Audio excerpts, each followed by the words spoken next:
Fala pessoal, sejam muito bem-vindos a mais um episódio do nosso podcast Movimento em Foco.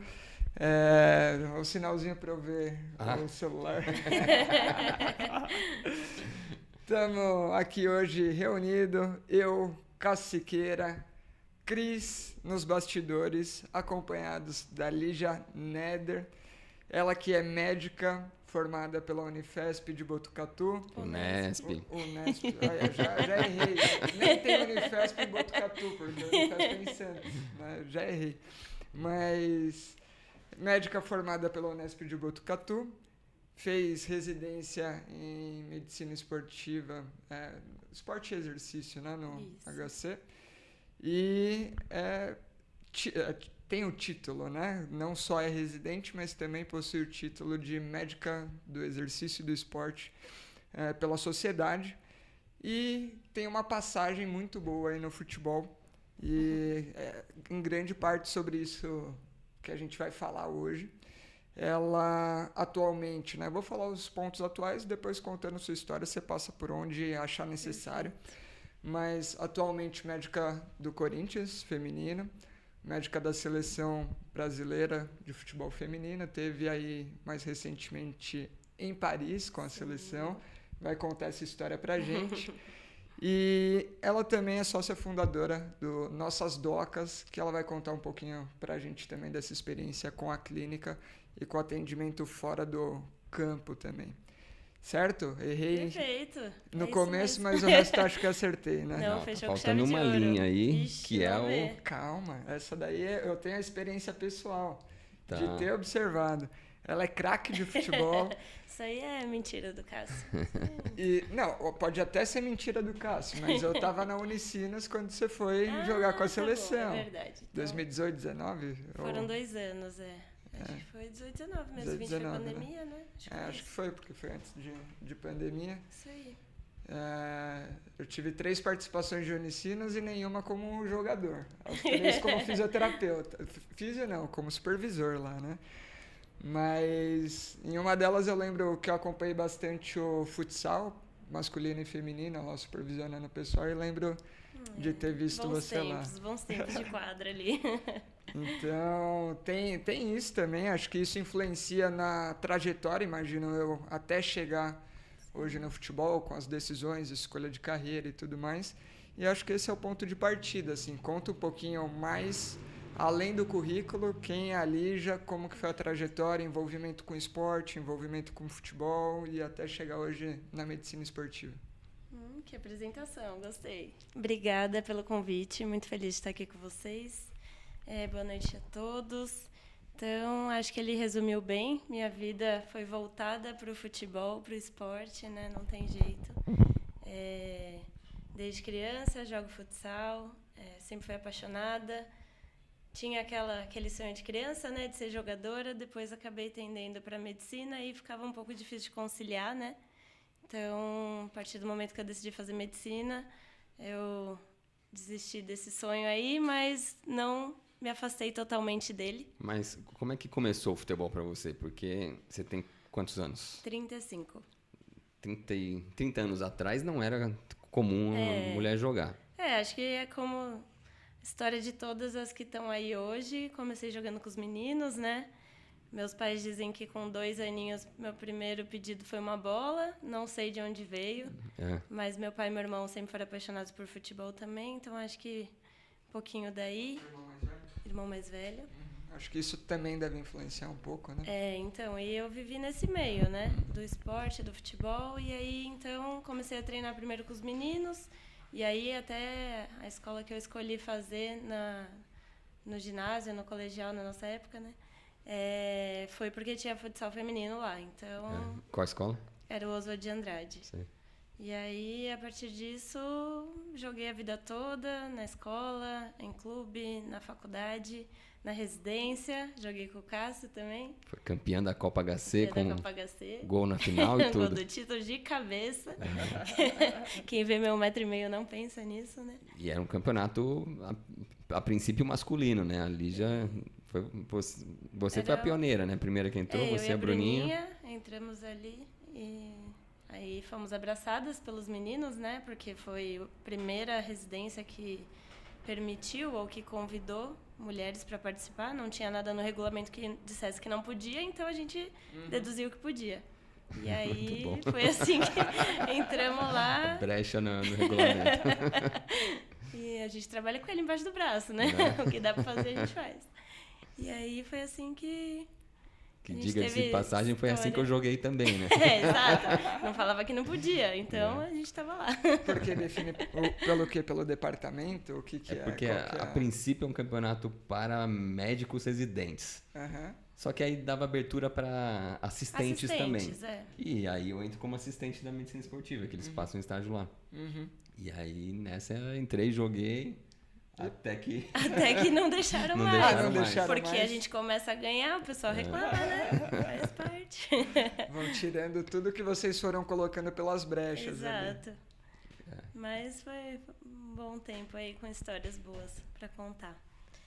E aí, então, optei pela medicina, né? Durante o curso de medicina não sabia o que eu ia fazer ainda, mas eu tinha certeza que eu queria ir para a área do esporte.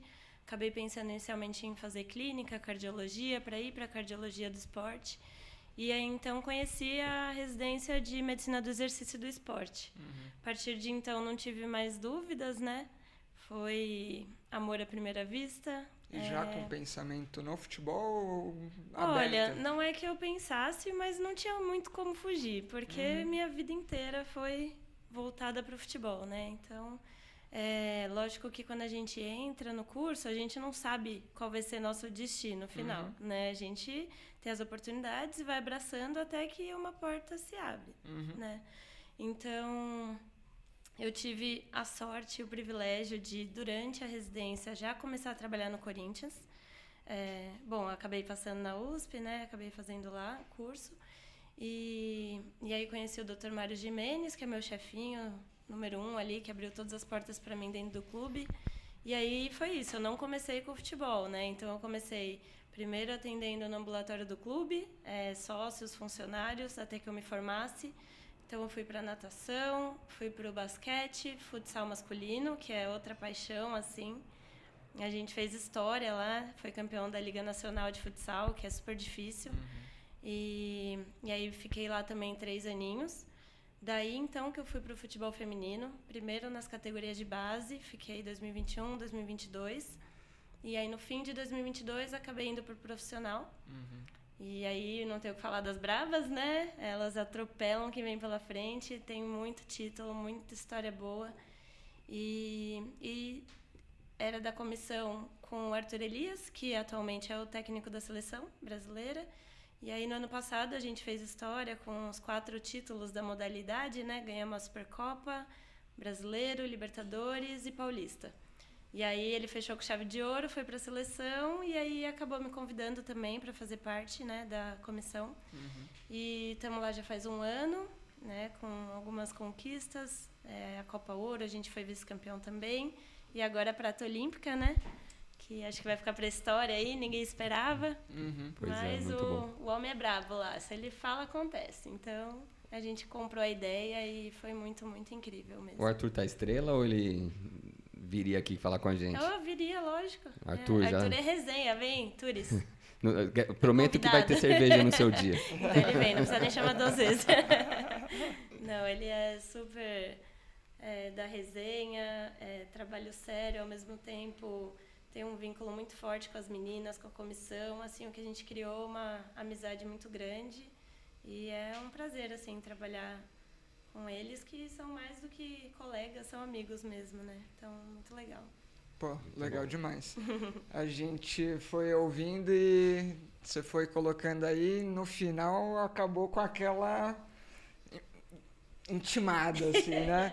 A sequência de títulos que já mostra que não é pouca coisa, a experiência, por mais que seja breve, carrega muita coisa, né? E por mais que os títulos sejam bons, a gente está aqui para saber um pouquinho do outro lado, né? Tanto que eu ainda não falei, mas o tema, para quem já está ouvindo, já leu. Imagina, se não leu, eu estou recapitulando aqui, Cuidando das Guerreiras. Sim. E aí a gente pediu para o ChatGPT uma força para criar o tema. E a gente trouxe um subtítulo até que é Entre Gols, Resenhas e Diagnósticos, né? Que acho que é tudo isso que você acaba vivendo, um pouquinho dos bastidores e que vai contar aqui, compartilhar um pouco com a gente. E uma das primeiras coisas que fica pra gente é uma médica com 3 vivências diferentes, né? Que a gente pode destacar. 2 em campo, né? Sendo médica de equipe, uma mais no clube, contexto Corinthians, com passagem em várias categorias diferentes até chegar no profissional, e com experiência também em modalidade masculina, né, lá no futsal que você falou, e mais atualmente, acho que o principal também, sendo feminino. Então já cabe aí algumas diferenciações para a gente, quais são as demandas, quais são os cuidados de saúde que mudam.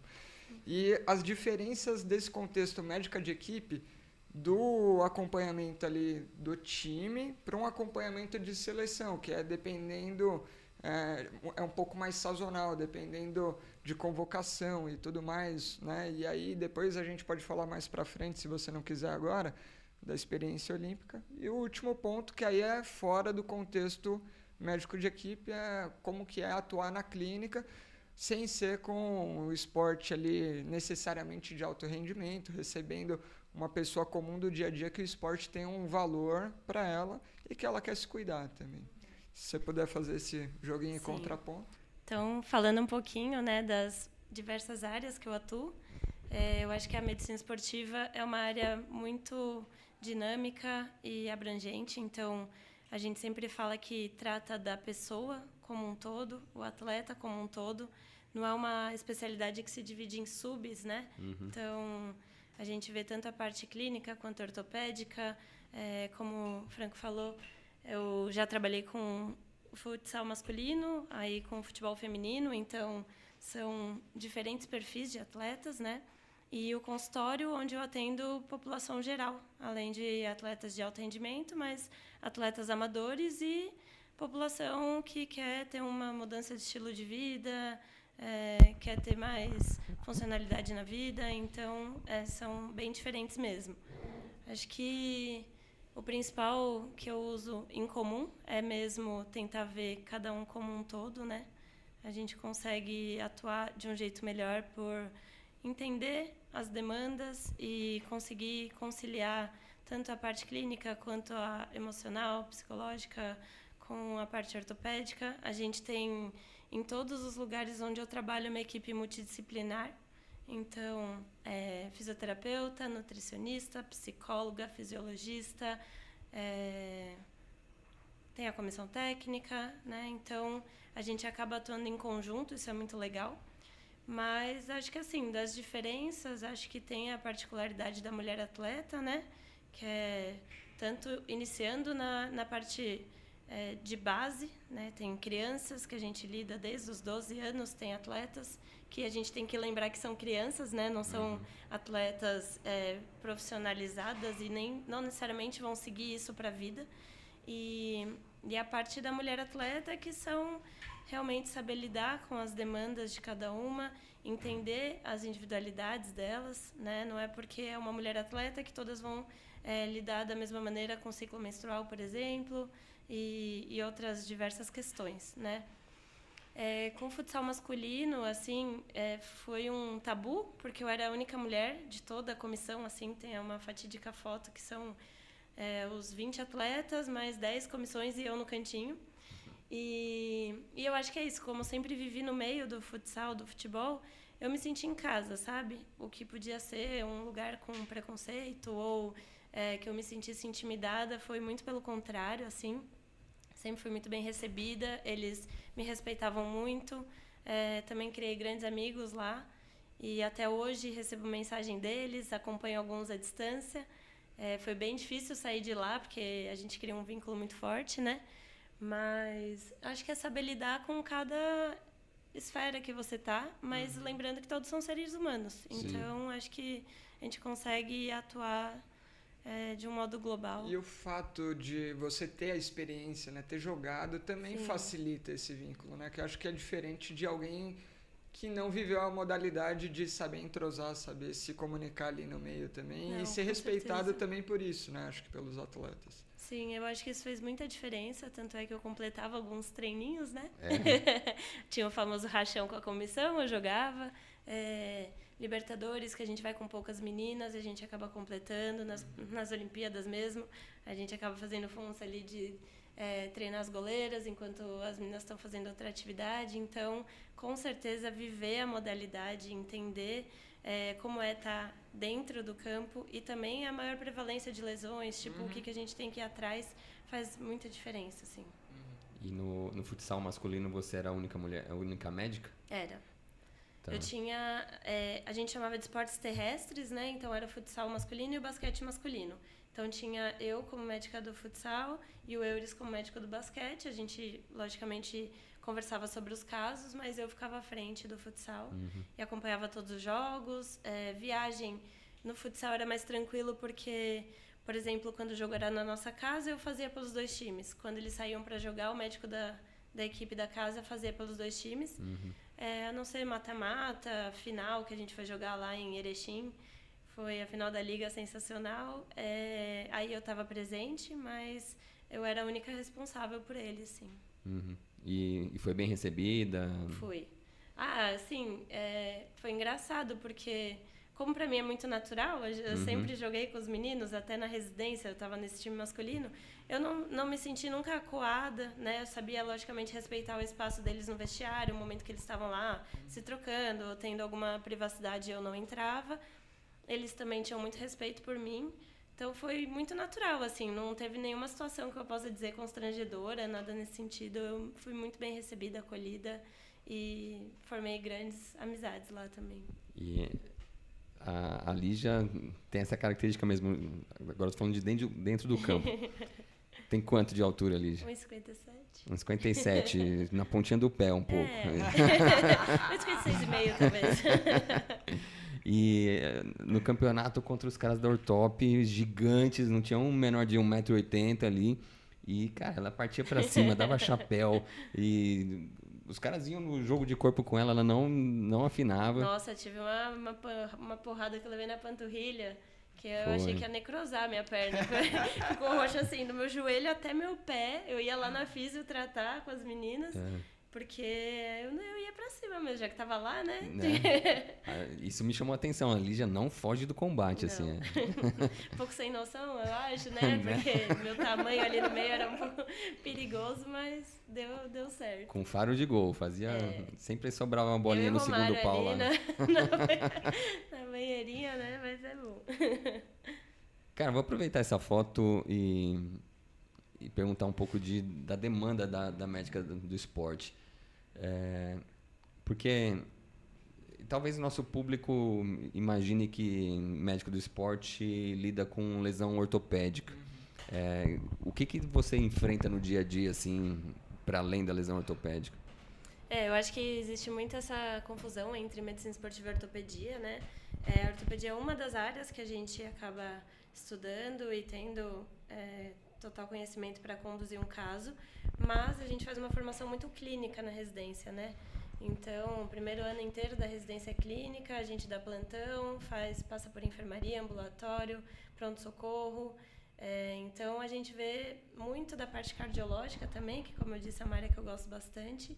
E aí a gente acaba fazendo tanto uma avaliação anual para a participação das atletas, que a gente vê a parte cardiológica, acho que cada vez mais os casos estão sendo expostos, né? Infelizmente, com a perda do esquerdo, do Serginho, outras situações. O médico de campo tem que ter esse conhecimento, né? Não tem mais como não ter. E aí a gente faz, então, anualmente a avaliação de todas as atletas, da parte cardiológica. A gente faz um acompanhamento clínico de um modo geral, então, da parte ginecológica, no caso das mulheres, ou então de infecções, de vacina. Acho que o que tem mais recorrência, assim, no dia a dia é dor de cabeça, dor de barriga, diarreia. E são questões que podem atrapalhar no treino ou num dia de jogo, né, que você tem que ir manejando. Mas também as lesões ortopédicas, né, que a gente acaba tendo grande prevalência, né. Então, acho que assim, o que não aparece dos bastidores é esse dia a dia, né, dos cuidados, por exemplo, como fazer o atleta estar no seu melhor estado para poder performar, né? Então, seja com uma questão de não acordou bem, não dormiu bem, a gente vê a questão de sono, suplementação, hidratação, alimentação, um conjunto de fatores que podem chegar no dia do jogo, por exemplo, e fazer o atleta não performar. Né? Então, é um trabalho bem longitudinal. A gente não vê ele só numa foto, né? Vê todos os dias. Quem vê no campo nem imagina o que se passa, né, nos bastidores. São viagens, privação de sono, são ansiedades, pessoas que ficam longe da família, saem de casa muito cedo, têm que assumir responsabilidades muito jovens, né? Então, são muitas questões que não aparecem, né? Mas que a gente acaba conduzindo todo dia exatamente para chegar lá e ninguém vê mesmo, que é para estar tudo no melhor estado possível, né? Quem joga bola já deve saber o que é jogar com uma bolha no pé, o quanto atrapalha.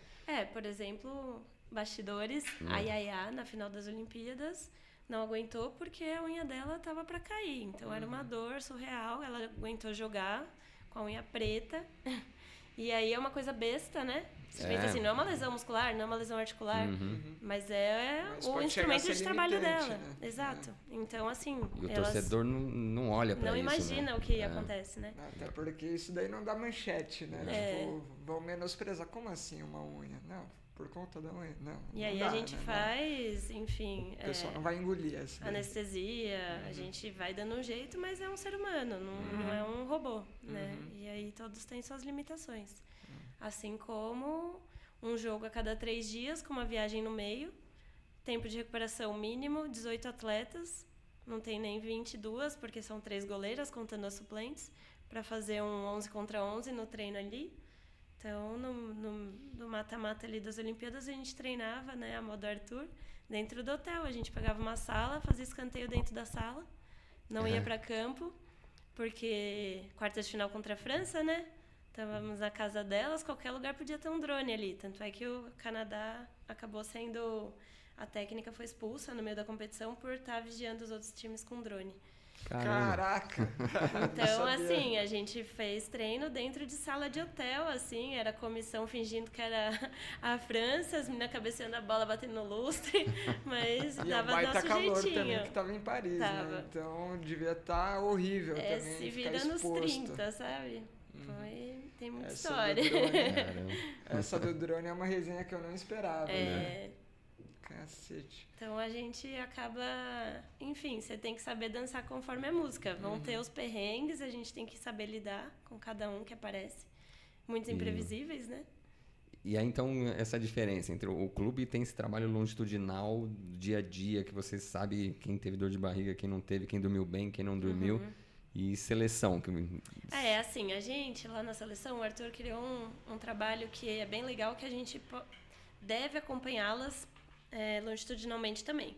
A diferença é que são 70 atletas, uma lista larga, porque a gente nunca sabe quem vai ser convocado ou não, que a gente tem que ir acompanhando em, assim, clubes pelo mundo todo. Então, a gente conversa com... Umas 20 devem estar no Corinthians.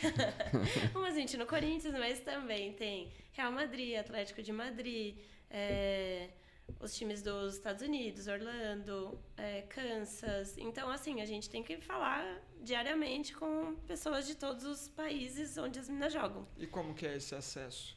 Olha, eu tive uma abertura muito grande, assim, desde quando eu entrei. Eu tentei me aproximar dos clubes, né, conversar com os médicos de cada clube. Primeiro, passando informação para eles, né, mostrando que eu também estava disposta a ajudá-los, porque todo mundo quer que as atletas estejam bem para performar. Então, seja na seleção, seja no clube, eles têm que cuidar para que, quando volte para o outro, esteja em condições. Então, acho que foi bem legal, assim, a abertura que me deram. Eu converso semanalmente com todos os médicos dos clubes onde as meninas jogam. E a gente vai se ajudando mesmo, assim. Então, não sei se sempre foi assim, mas que está sendo muito bom. Então, a gente teve algumas lesões, né, nas Olimpíadas. Acabamos tendo essas discussões com o departamento médico do clube, até para que elas pudessem continuar até o fim da competição. A Antônia teve a fratura, né? A Tamires acabou tendo uma lesão de tornozelo e passou por cirurgia agora, lesões musculares. Então, pela quantidade de jogos, pouco descanso, poucas meninas, era uma coisa inevitável. Além das lesões traumáticas que a gente acaba tendo menos controle, né? E uma das coisas que muda aí já na rotina aqui com o clube, talvez mais viagens e tudo mais, coisa que lá não vai ter. Uma viagem no começo, uma no fim. Só que a rotina deve ser insana. Né? Assim, a maioria das vezes a gente viaja e fica, mas nas Olimpíadas a gente nunca repetiu lugar em jogos seguidos, então acabou sendo muito puxado. A gente acabou indo para... Foi primeiro Bordeaux, Paris, Bordeaux, Nantes, Marseille e Paris. Então, assim, era um jogo a cada 3 dias, era bem cansativo, viagem de trem, chegava cada hora num hotel diferente, até se adaptar, né? Mas, em geral, é assim como você disse. A gente vai e fica 10, 14 dias num lugar só. E aí tem um controle melhor, porque a gente leva sempre o chefe de cozinha, a nutricionista está com a gente. Ainda que a gente esteja fora, a gente tenta fazer o mais parecido possível com o que elas estão habituadas, né?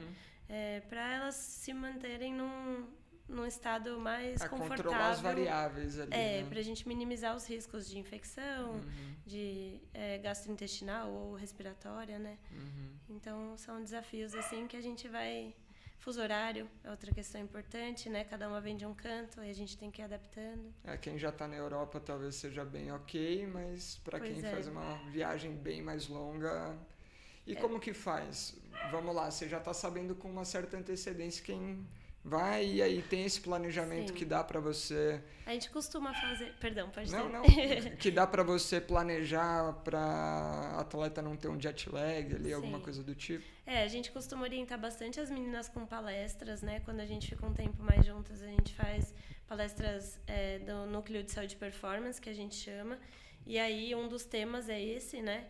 Então, a gente tenta antecipar os problemas para a gente tentar ajustando o horário de sono delas. Tem alguns artifícios, como, às vezes, usar uma melatonina para tentar dormir ou uma cafeína quando não for para dormir, para tentar ajustar. Passa atividades durante o voo para que elas também tentem manter o horário que a gente está planejando. As refeições, tentar já ir adaptando ao lugar onde ela vai chegar. Né? Então...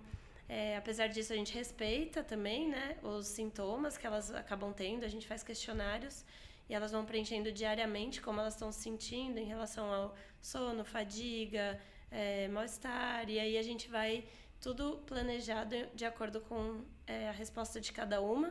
Às vezes segura um treino, controla a carga para evitar mesmo que possa evoluir para alguma questão negativa. Né? Então... Mas é um trabalho em conjunto, né, de todas as áreas que a gente faz e é muito importante. E elas têm esse conhecimento por palestras e conversas que a gente faz com frequência também. Curiosidade,zinha, como é a aceitação das atletas para palestra? Olha, agora com o Arthur acho que elas têm que aceitar, porque ele é incrível assim, o que ele faz, porque, pensa, ele começou um trabalho há 8 meses. Então, ele e a comissão, eles fazem materiais para elas estudarem, imprimem, assim, do modelo de jogo, o que elas têm que aprender, passam vídeos, elas têm que ir lá na frente e dar a palestra. Então, muitas vezes elas tomam a frente do que elas acham, a percepção delas, para depois as outras meninas comentarem, e a comissão também. Então, acho que, assim, meio na marra... Elas entenderam que isso ajuda muito. E começaram a incorporar já o modelo? E elas... Já. Não, aí a gente vê, né? Aquele... no pescoço ali. Claro que cada jogo é um jogo, né? Tem as táticas para cada jogo, mas o que o Arthur propôs, elas abraçaram e deu muito certo, né? Então, elas são... tem as mais jovens, lógico, mas elas já são... mais cascudas, assim, enfrentam o que é proposto e compram a briga, sabe? Bem legal. E mesmo as veteranas, pegou a última Olimpíada da Marta, também entrou no espírito de De grupo, de... Não, é surreal, assim. Se eu falar o que a Marta é lá dentro, é impressionante. Assim. E o que a Marta é lá dentro? É uma liderança, assim, sem tamanho. Com leveza, sabe? Com o cavaquinho dela, fazendo um som no ônibus, puxando as meninas, chamando as mais novas para fazerem parte do grupo, pegando papelzinho e anotando nas reuniões. Uma pessoa que foi 6 vezes melhor do mundo, o que ela tem para aprender, né? Super aberta para a questão de suplementação. A TM, que é a Tica, a nossa nutricionista, ela fez a Marta começar a tomar creatina, por exemplo. Então, Não tomava. Não tomava. Então, ela muito aberta, assim, a tudo que a gente oferecia. Foi incrível, assim, a gente aprende muito com ela.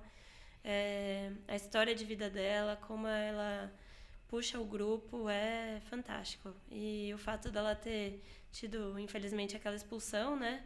E ter ficado fora de 2 jogos, acabou fazendo o grupo querer também ganhar por ela. Então, pode ver, quando a gente se classificou para a semi, a Tarsi puxou o bonde direto para ela, que estava lá em cima, porque é fora da curva, assim. O que ela faz lá dentro, não dá nem para pôr em palavras, assim. Jogou com ela?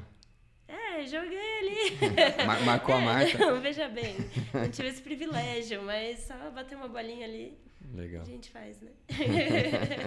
E como que é olhar de perto tudo isso, né? Porque você tem o privilégio de ser uma torcedora dentro do campo. E aí, é claro, tem o lado profissional, mas, pô, você tá vendo a Marta, né? Acho que o primeiro momento, pelo menos, deve ter aquele encantamento, depois vai normalizando, né? Acho que nem normaliza, tá? Não? Porque é outro nível, né? Mas, assim, a gente é muito profissional, vontade dá, né? De tirar foto, pedir autógrafo pra todo mundo, mas com o tempo a gente vai criando um vínculo tão grande, assim, que fica natural, sabe? Então, elas também abraçaram muito a nova comissão. A gente tem uma troca muito grande, elas respeitam muito a gente, confiam na gente, a gente aprende muito com elas. Então, lógico que o olhinho brilha de estar lá, né? Que a gente sempre sonhou desde criança. Eu lembro dos meus 6 aninhos lá assistindo as meninas, e com o passar do tempo vendo Marta, Ceci, Formiga, enfim, ídolas assim, né? E aí poder estar lá com ela realmente é um privilégio. Todas as outras que eu convivo no Corinthians são ídolas, né? Que acaba virando colega de trabalho e amiga mesmo. Então, é muito louco, assim. É um privilégio, igual você falou. Não dá para explicar. E vamos lá pro subtítulo do episódio: Entre gols, resenhas e diagnósticos. Um gol que ficou marcado aí nessa trajetória da seleção ao longo das Olimpíadas, seja pela importância, pelo que foi, o que vem na sua cabeça? Acho que vem o gol da Portilho ali contra a França, né? Aquele 1-0 sofrido, 20 minutos de acréscimo. Só termina quando a França empata, né? Não foi dessa vez. Mas foi a virada de chave ali, né? A gente teve uma primeira fase bem difícil, uma classificação fazendo um pouco... Deixa quieto. Resenha, mas deixa. Que deram uma cornetada na gente, mas classificamos. E aí essa virada de chave foi sensacional, assim. Você já estava na Copa do Mundo? Quando? Copa do Mundo? Não, nas Olimpíadas mesmo. Na Copa não. Na Copa não estava. Tá. Que foi quando a gente foi eliminada, né, na primeira fase. Acho que muito disso ficou nas meninas também, né? Um trauma, uma questão que era difícil mesmo, e foi tentando desconstruir ao longo da competição, tirando um pouco do peso das Olimpíadas, né? Meio que lidando como é mais uma competição importante e não é a competição da vida de vocês. Acho que foi natural, assim. E aí, quando a gente ganhou aquele jogo contra a França, foi surreal. Contra a Espanha na semi. Aí as meninas já, aquela fatídica cena da Pri gritando na cara da goleira, porque houve muita provocação, né? Que a gente tinha perdido delas na primeira fase. Elas já chegaram ali no túnel gritando na cara, intimidando e achando que já tinham ganhado, né? E aí, aquele dia foi, assim, no extremo, não iam passar pela gente de jeito nenhum. Assim, as meninas estavam... Você visse o vestiário, era cena de guerra, que fala cuidando das guerreiras. Era 7 meninas no chão, cada um da comissão fazendo soltura, panturrilha, costas, joga toalha gelada, que estava muito quente lá, hidrata, suplemento. Foram 15 minutos assim que parecia uma guerra. Mas a gente não ia perder de jeito nenhum aquilo. E aí, depois da final, né, que foi polêmica também, o VAR não quis ajudar as brasileiras, né? Teve um pênalti não marcado, um possível gol impedido ali. Aquele gol anulado, porra. Exato. Eu tenho a opinião que eu tiraria o impedimento do futebol. E existia a regra, assim, a regra do impedimento era mesma linha, é gol, não tem impedimento. Pô, e aí os caras ficam colocando uma unha na frente. Né? Cara, uma unha é a mesma linha. Tipo, pra mim, qualquer intersecção entre dois atletas é a mesma linha. Pode estar claramente à frente, mas tem uma intersecção e mesma linha. Pra mim, seria a minha... Seria melhor, né? Tem que estar totalmente à frente, então. Eu tiraria... É isso que você consideraria uma vantagem clara do corpo inteiro à frente. Sim. Justo. Se é pra ter impedimento, porque eu tiraria essa regra. Eu acho essa regra idiota. Polêmicas. Mas foi assim... Então o gol, acho que foi esse da virada de chave da Porte, que tá aí junto com a Tarsi entre as 30 melhores do mundo. Estão concorrendo à bola de ouro. Então, assim, foi inesquecível mesmo. E falando um pouquinho mais da parte médica mesmo, né? Quais podem ter sido ali os principais pontos que você falou, putz, isso daqui vai dar um trabalho... Porque muitas das decisões, eu imagino que não são só você, né? São compartilhadas. Sim. E como que isso é dividido numa competição de tiro curto, né? Em que o negociar ali de joga agora, não joga, ou então tá de fora mesmo, enfim... Compartilha um pouquinho do que você... Se é que pode, né? Se tem alguma coisa ali que é possível... compartilhar da parte médica mesmo. Da parte médica, como você disse, é sempre compartilhado, né? Todas as noites a gente tem reuniões com a comissão técnica, com o núcleo de saúde e performance. E além disso, é sempre um diálogo muito aberto com as atletas, né? Então, logicamente que a saúde delas vai vir em primeiro lugar. A gente nunca vai ser negligente a ponto de expor elas a um risco. Mas existem... decisões que ficam ali no limiar, né? Entre deve ou não jogar, quanto tempo, qual é o grau de exposição que a gente pode colocar para elas. Então, nas Olimpíadas a gente teve essa vantagem de terem 18 atletas mais 4 suplentes. Até saírem os regulamentos, não poderiam ser substituídas e voltar. Então, era como se fosse a atleta foi cortada de vez, a outra assume. E aí eu acho que eles repensaram, principalmente pelo fato de serem poucas atletas, num período curto, com muitos jogos e viagens. Com a intensidade que tudo pode gerar ali, Exatamente. E aí eles liberaram, foi um pouco mais aberto para que a gente pudesse fazer trocas com retorno depois. Então...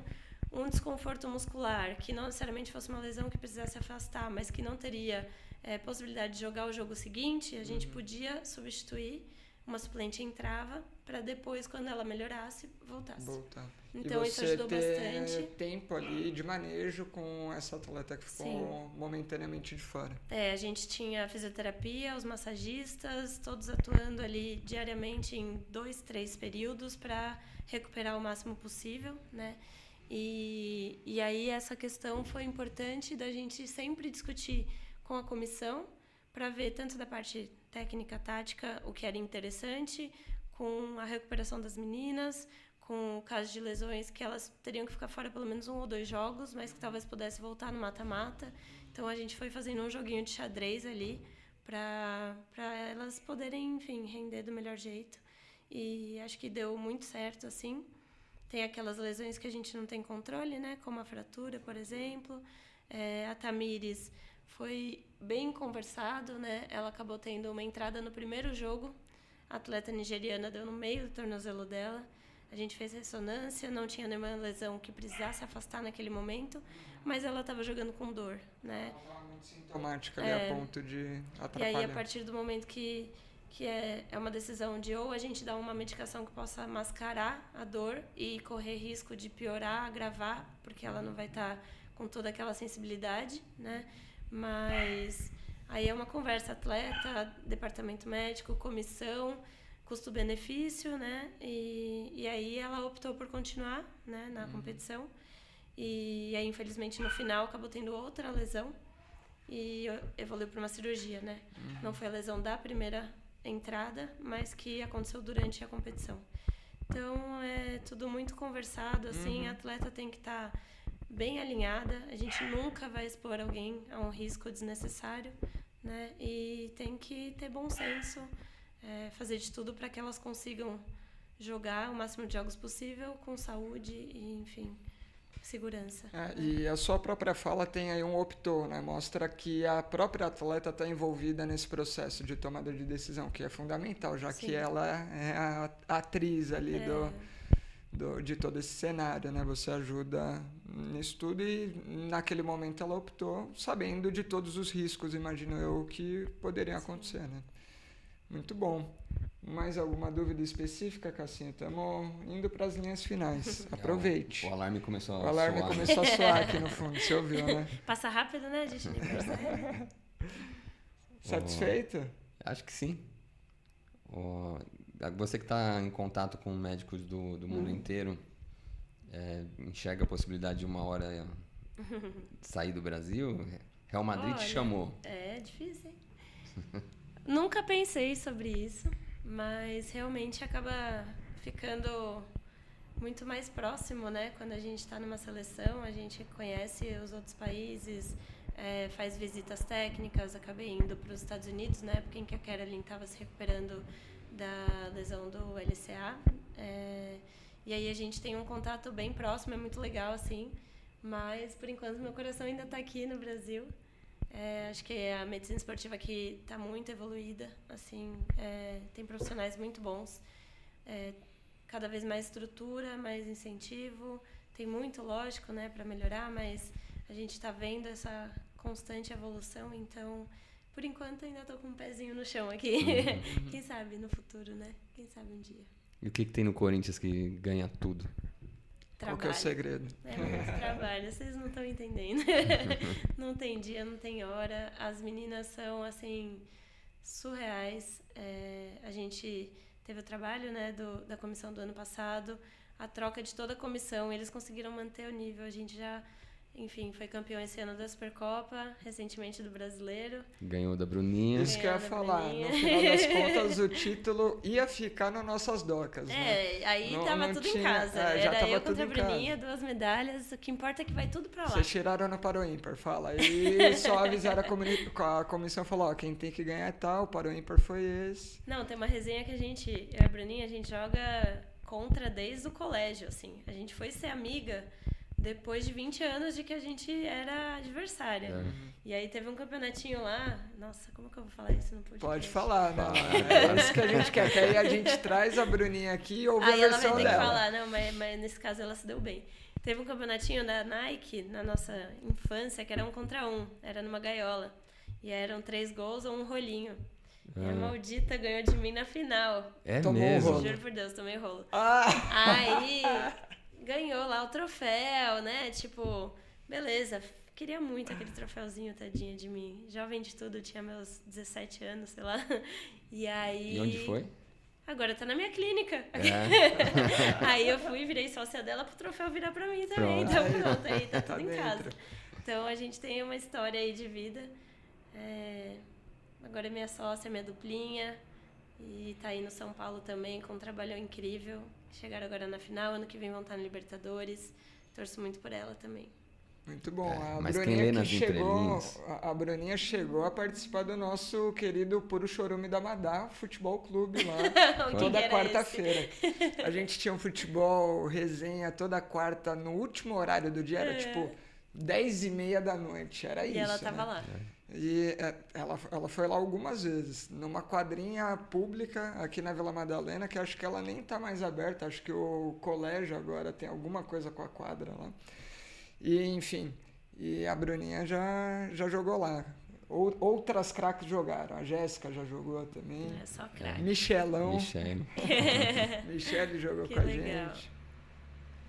Você ia falar alguma coisa, eu te interrompi, desculpa. Não lembro agora. Enfim, a gente tá tudo no mesmo meio, né? Desde a infância no futebol e vai se trombando por aí, né? Não, lembrei. A cornetada.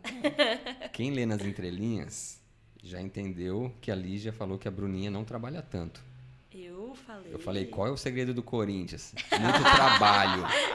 Ou seja, o Corinthians ganha porque trabalha, o São Paulo não ganhou. Mas foi quase, então. Mas é muito louco, assim, a entrega delas, o trabalho da comissão, da diretoria. Cada vez mais a gente tem mais espaço lá dentro, né? O que essas meninas conquistaram, recorde de público na América do Sul, 44 mil torcedores lá lotando a arena, é incrível, assim, indescritível. E agora, daqui a pouco, estamos indo para a Libertadores. Tá dando mais motivo pro corintiano sorrir do que o próprio... Agora tá equilibrando ali. Ainda bem, Acho que a última coisa, curiosidade totalmente aleatória. Vou contextualizar minha pergunta. Na final agora do Brasileiro, eu vi muita gente no Instagram falando, torcendo para as médicas. Aí, quando você entrava em campo, quando a Bruninha entrava em campo, o pessoal torcendo para vocês. Gente, o que eu escuto de gente torcendo para as meninas caírem, eu falo, não faz isso. Porque depois é a gente que cuida delas, sabe? Mas é engraçado, realmente virou o auge, assim, do pessoal que é da medicina esportiva a torcer pelo seu colega entrar ali, né? Mas do público fora da medicina esportiva, já chegou a ser reconhecida, dar autógrafo, alguma coisa assim? Tem, pior que tem. É engraçado, mas a gente fica conhecida lá dentro, né? Carinho da torcida também, lógico que numa escala muito menor, mas chega até a gente, tira foto. Os torcedores que estão sempre lá, eles têm um carinho também e reconhecem o trabalho. Então, sim, as docs ficam famosas também. Já teve cornetada? O que aconteceu? Quando eu entrei no Corinthians, no meu Instagram, tinham fotos antigas da vida de verde. Não era de time, não era de nada. Aí a torcida já foi lá, né? A doc de verde. Já paguei, lógico. Mas então tem os cuidados que devem ser tomados. A cobrança sempre vem, porque, querendo ou não, somos os carrascos, né? Que temos que cortar algumas vezes as meninas, segurar para um jogo ou outro. Mas acho que, em geral, o pessoal entende, apoia e aí, conforme a gente vai devolvendo elas pro campo, também tem nosso reconhecimento ali. Muito bom. Muito bom. A gente sempre faz um momento de considerações finais para você falar o que você acha importante para o público, o que você gostaria de ter ouvido se tivesse lá um tempo atrás pensando ali, tomando decisões na carreira, de que caminho seguir e tudo mais. Faça isso, mas eu vou deixar mais uma coisa aqui, que você é uma vivente do futebol feminino em todas as esferas, como atleta, como médica. Você imaginava que o futebol feminino, lá naquela época de pequena, 30 anos atrás praticamente, ia tomar as proporções que você está tendo a oportunidade de viver hoje como médica? Olha, quem viu como era lá atrás e vivenciou isso, não imaginava que seria tão rápido. Lógico que a gente está anos-luz atrás do masculino, mas o que aconteceu nesses últimos anos, assim, foi incrível, né? E acho que com cada vez mais incentivo a gente vai crescer mais. O fato da próxima Copa do Mundo ser no Brasil, eu acho que vai mexer muito com o futebol feminino ainda aqui, né? A gente vê fora do país como lá já lotavam os estádios, né? Já a torcida lidava de uma forma diferente. Nos Estados Unidos as crianças já treinam desde o colégio, assim, é o natural, né? Então é muito reconfortante ver que as meninas do futuro vão ter uma condição muito melhor do que na minha época eu como criança via, né? Então acho que tem muito para evoluir, mas que em pouco tempo tá dando uma guinada assim do jeito que o futebol feminino merece, sabe? E vamos ver em 2027 aí, a Copa aqui no Brasil. Acho que vai estar todo mundo já como uma realidade, né? Que a gente vê essa prata olímpica, acho que fez todo mundo sentir aquele gostinho de novo do que é estar entre as melhores do mundo, né? Perfeito. E acho que recado final seria: não desistam dos seus sonhos. O mundo dá muitas voltas, você não sabe como você vai chegar até ele, mas você persistir, trabalhar, estudar, não desistir, você vai alcançar tudo que você sempre almejou, né? E assim, tem muito para evoluir, tanto na parte médica quanto na parte do futebol, mas que com pessoas compromissadas e que gostam do que fazem, a gente vai junto subindo degrauzinho por degrauzinho, sabe? Então acho que é mais nesse sentido, assim, de estar grata por estar onde eu tô hoje em dia. Perfeito. Bom demais, ó. Considerações feitas. Não desistam dos seus sonhos, e assim a gente encerra hoje. Pessoal, muito obrigado por mais um momento aqui, por essa resenha toda. Lígia, foi uma delícia conversar, bater esse papo. Tá super aberto aqui para sempre que quiser voltar. Obrigada. E Cassinho, obrigado por mais um momento. Cris, e vamos conversar mais vezes. Já intimo aqui Bruninha. Bora, Bruninha, pode vir, viu? Para um próximo momento. E Arthur Elias, falar com ele. Vamos jogar alto, Marta. Opa, Martinha é resenha demais. Se chamar, filho, esquece. Pronto, se chamar, já tá chamada. Tá chamada, quero ver só chegar. Tem que estar no Brasil, mas aí é outro nível, viu? Sensacional. Obrigada mesmo pelo convite, foi muito gostoso, passou muito rápido. Eu sou super tímida, né? E me senti em casa. Então, meu capita aqui, só tenho a agradecer. Franco, muito obrigada. Muito obrigado, valeu demais. Valeu, pessoal. Eu tinha um outro ponto para falar, mas vou deixar para um outro episódio, porque a gente já encerrou em alto nível aqui. Até mais, pessoal. A gente se vê no próximo episódio. Tchau, tchau.